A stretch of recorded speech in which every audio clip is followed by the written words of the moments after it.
আমার স্নেহ ছাত্রছাত্রী, আমি দীপান্বিতা ম্যাডাম। আমার ইউটিউব চ্যানেল দীপাস টিচিংয়ে তোমাদের সবাইকে স্বাগত। গতকাল অর্থাৎ 22শে এপ্রিল একটি প্রেস রিলিজ উচ্চ মাধ্যমিক শিক্ষা সংসদের তরফে, যেটিতে আমরা জানতে পেরেছি যে তোমাদের রেজাল্ট প্রকাশিত হতে চলেছে আগামী 14ই মে 2026।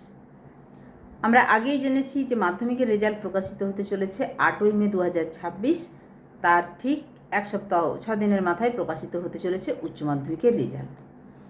এবার এটা আমি আমাদের স্কুলের গ্রুপে যখনই দেখলাম, সঙ্গে সঙ্গেই তোমাদের কাছে আমি খবরটা নিয়ে এসেছি। তোমরা অনেকেই সেখানে কমেন্ট করেছো, ম্যাডাম এটা হচ্ছে সংসদের ওয়েবসাইটে কোনো নোটিফিকেশান আকারে দেখতে পাচ্ছি না। একদমই ঠিক। West Bengal council of higher secondary education অনেক সময় এই যে নোটিশগুলো সবগুলোই যে একসাথে হোম পেজে দেয় এরকম নয়। কিছু গুরুত্বপূর্ণ তথ্য থাকে যেগুলো স্কুলে অফিসিয়াল সার্কুলার বা চিঠির মাধ্যমে পাঠানো হয়।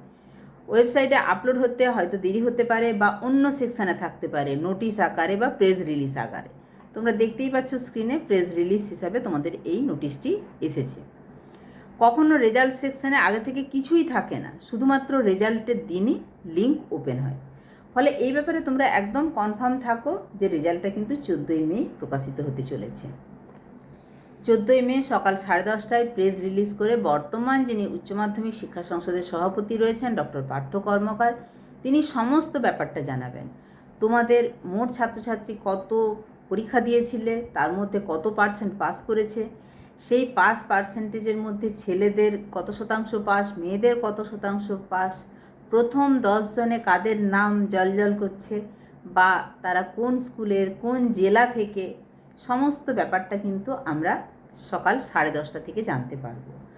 তোমরা তোমাদের ব্যক্তিগত রোল নাম্বার, রেজিস্ট্রেশন নাম্বার, কোনো ক্ষেত্রে ডেট অফ বার্থ লাগতে পারে, দিয়ে তোমরা তোমাদের যে রেজাল্ট সেটা জানতে পারবে সকাল 11টা থেকে।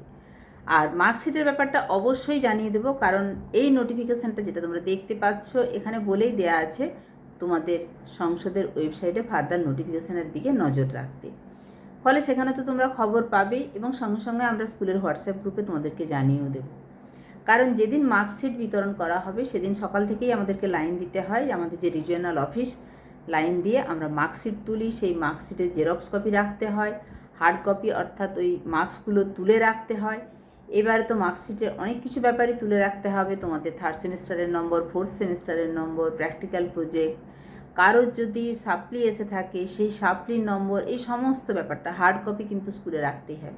তারপরে স্কুল তোমাদেরকে একটা নির্দিষ্ট ডেট বা নির্দিষ্ট সময় বলে দেবে, এই সময় তোমরা স্কুলে এসে মার্কশিটগুলো নিয়ে যাও। তার আগে তো তোমরা জেনেই যাচ্ছ। যাই হোক, রেজাল্টটা কিন্তু 14ই মে সকাল 10:30টায় প্রেস রিলিজ করে প্রকাশিত হতে চলেছে। তোমরা 11টা থেকে জানতে পারছো। তোমরা হচ্ছে সেই সাফারার ব্যাচ, একদম প্রথম থেকে সিলেবাস পাল্টে গেছে, বই সময় মতো হাতে পাওনি। 3rd সেমিস্টার যেটার বেসিসে তোমাদের ফাইনাল রেজাল্ট, 3rd সেমিস্টারের পরীক্ষা, সেখানে প্রশ্নপত্র নিয়ে অনেক বিতর্ক হয়েছে, সময় নিয়ে অনেক বিতর্ক হয়েছে এবং প্রাক্তন যিনি উচ্চ মাধ্যমিক শিক্ষা সংসদ সভাপতি ছিলেন ডক্টর চিরঞ্জীব ভট্টাচার্যের দিকে অনেক আঙুল উঠেছে। আলটিমেট তাকে সরানোও হয়েছে। সেই জায়গায় নূতন দায়িত্ব নিয়েছেন ডক্টর পার্থ কর্মকার। এবং এই যে ভোট প্রক্রিয়া, ভোটের যখন দিনক্ষণ ঘোষণা হয়ে গেল তখন আমরা বুঝতেই পারছি আর কিন্তু তোমাদের কলেজের ভর্তির প্রক্রিয়াটা এখন চলবে না। এটা উচ্চ মাধ্যমিক শিক্ষা সংসদও বুঝেছে এবং পশ্চিমবঙ্গ মধ্যশিক্ষা পর্ষদও বুঝেছে যে 11-এর ভর্তির প্রক্রিয়াও জটিল হয়ে গেল। কারণ এই যে আজকে আমি দাঁড়িয়ে যে ভিডিওটা করছি, এখন কিন্তু আমাদের স্কুল বন্ধ, প্রায় 7 দিনের বেশি হয়ে গেল স্কুল বন্ধ, কেননা স্কুলে পুলিশ ক্যাম্প হয়েছে।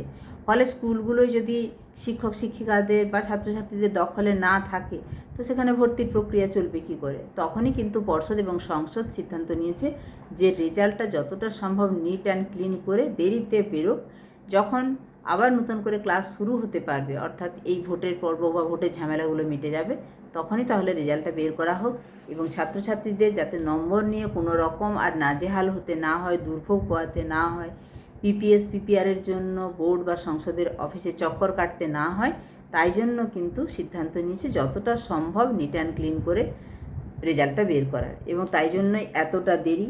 আমি বারবার বলেছিলাম আমাদের উপর কিন্তু মাধ্যমিকের খাতা দেখার যেমন প্রেশার ছিল, উচ্চ মাধ্যমিকের খাতা দেখারও প্রেশার ছিল। আমরা নম্বর সময় মতো জমা দিয়েছিলাম এবং আমাদেরকে কিন্তু নম্বর সময় মতো জমা দিতে হয়ও, কারণ যে ডেটটা বলে দেওয়া হয় সেই ডেট আমরা ফেল করতে পারি না। সে স্কুলের যে কোনো কাজ বাকি রেখে হোক বা রাত জেগে হোক আমাদেরকে খাতাগুলো সময় মতো জমা দিতে হয়। যাই হোক, তোমরা প্রথম সাফারার ব্যাচ এই সেমিস্টার সিস্টেম দেখি উচ্চ মাধ্যমিক শিক্ষা সংসদ এই সেমিস্টার যে সিস্টেমটা এটাকে সফল করতে বা এর রেজাল্টটাকে কীরকমভাবে নিয়ে আসছে। কারণ এর আগের ব্যাচ অর্থাৎ 2025-এর যারা উচ্চ মাধ্যমিক পরীক্ষার্থী তারা কিন্তু পাসের ক্ষেত্রে অনেক সুবিধা পেয়েছে। যেহেতু তারা লাস্ট ব্যাচ, পুরানো সিলেবাসের লাস্ট ব্যাচ, তাই একদম প্রচুর সংখ্যায়, তোমাদের নিশ্চয়ই মনে থাকবে 90% অ্যাবাভ পাস করেছিল। তো উচ্চ মাধ্যমিক শিক্ষা সংসদ নিশ্চয়ই চাইবে এই সেমিস্টার সিস্টেমটাকে যদি মানে আর কোনো প্রশ্ন জর্জরিত হতে না হয় এবং সেমিস্টার সিস্টেমটা যাতে সফলভাবে চালু থাকে। তাই আশা করা যাচ্ছে তোমাদের পাস পার্সেন্টেজ আগের বারের মতোই থাকবে বা ভালো হবে।